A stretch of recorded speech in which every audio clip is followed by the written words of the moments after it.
এটা ঢাকা বিশ্ববিদ্যালয়ের প্রশাসন হিসেবে বিশাল একটা ব্যর্থতা হিসেবে আমরা দেখি। আমরা আসলে মনে করি যে এই ধরনের খুন একটা পরিকল্পিত খুন। এই ঘটনাগুলি একের পর এক ঘটছে কেন? আসলে কারণ হচ্ছে যখন একটা ঘটনা ঘটছে সেটার প্রপারলি হচ্ছে তদন্ত হচ্ছে না, এটার দৃষ্টান্তমূলক শাস্তি হচ্ছে না।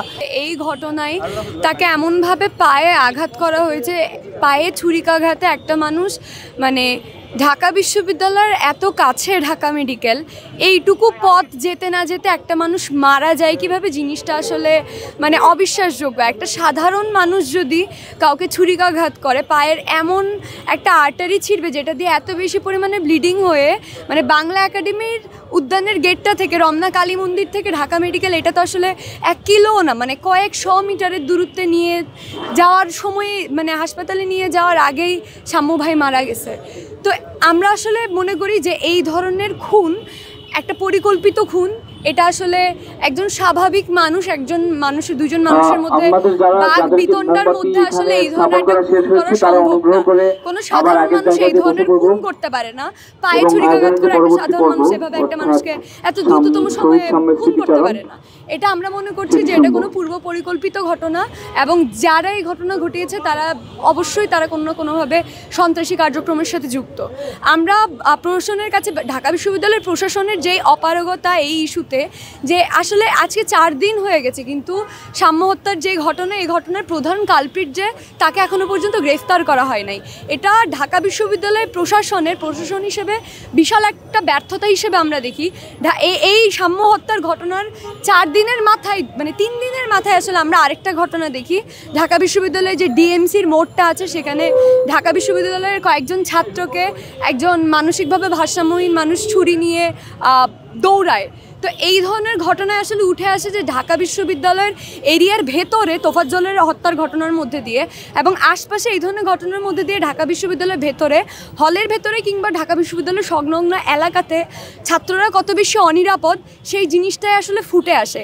এবং সেখানে মানে প্রশাসনের যেই ব্যর্থতা, পুলিশ প্রশাসন এতদিন পর্যন্ত উদ্যানে যে ধরনের মাদক কারবার, সন্ত্রাসী কার্যক্রম চলছে, এই জিনিসগুলো এতদিন তারা জানার পরেও কোনো ধরনের কার্যক্রম নেয় নাই, কোনো ধরনের পদক্ষেপ না নেওয়া সরকারের এই ব্যর্থতার কারণেই আসলে এই সাম্য ভাইয়ের যেই মৃত্যুর ঘটনা, এটা আমাদেরকে প্রত্যক্ষ করতে হয়েছে। এবং এখনো পর্যন্ত কাউকে গ্রেফতার করতে না পারা, এটা ঢাকা বিশ্ববিদ্যালয় প্রশাসন এবং বাংলাদেশের যে গভর্নমেন্ট বর্তমানে আছে, যে পুলিশ প্রশাসন, তাদের দুজনেরই যৌথ ব্যর্থতা। আমরা দেখলাম যে সম্প্রতি শাহরিয়ার আলম সাম্য হত্যাকাণ্ডের শিকার হলো।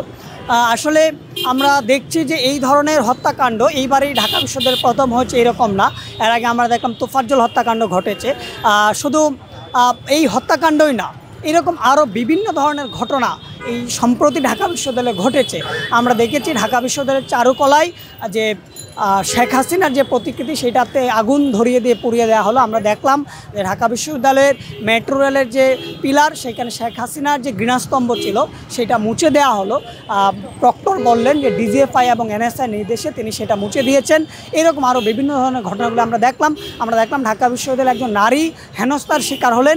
আমরা এই রকম বিভিন্ন ঘটনাগুলি দেখছি একের পর এক ঘটে যাচ্ছে। সুতরাং বিশ্ববিদ্যালয়ের শিক্ষার্থীদের যে নিরাপত্তা, সেই নিরাপত্তার জায়গায় কিন্তু অব্যাহতভাবে বিঘ্নিত হচ্ছে, সেটা লক্ষণীয়। তো আমরা দেখছি এই নিরাপত্তাহীনতা, এই ঘটনাগুলি একের পর এক ঘটছে কেন?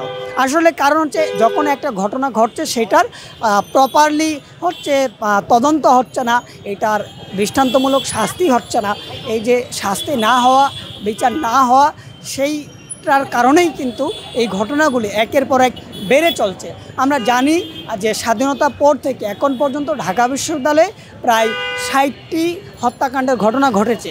প্রায় প্রত্যেকটা হত্যাকাণ্ডের পরেই বিভিন্ন রকম তদন্ত কমিটি হয়েছে, বিভিন্ন রকম প্রতিবেদন সুপারিশ দেওয়া হয়েছে, কিন্তু আমরা কোনোটারই কোনো ধরনের দৃষ্টান্তমূলক বিচার কিন্তু আমরা দেখি নাই। এই যে বিচারহীনতা সংস্কৃতি, দীর্ঘদিনের এই বিচারহীনতা সংস্কৃতির কারণে কিন্তু এই ঘটনা ঘটছে। তো আমরা দেখলাম যে শাহরিয়ার আলম সাম্য যখন মারা গেল, তার মারা যাওয়ার পরেও 2-3জনকে গ্রেফতার করা হলো, কিন্তু আমরা এখনও পর্যন্ত সেই 3জনের পরিচয় আমাদের হাতে পাইনি।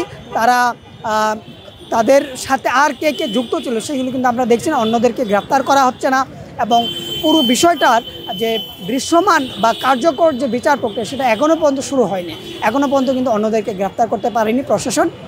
এবং আমরা বলতে চাই এই যে এই বিচারহীনতার কারণে এই ঘটনাগুলি ঘটছে, বাড়ছে, এবং আমরা দেখছি অভ্যুত্থানের পরে আমি বললাম একের পর এক অনেকগুলি উদ্বেগজনক ঘটনা ঘটেছে। সেটাকে কিন্তু বিশ্ববিদ্যালয়ের প্রশাসন যে দায় এড়াতে পারে না, বিশ্ববিদ্যালয় প্রশাসনের উপর কিন্তু এই ব্যর্থতার দায় কিন্তু বর্তায়।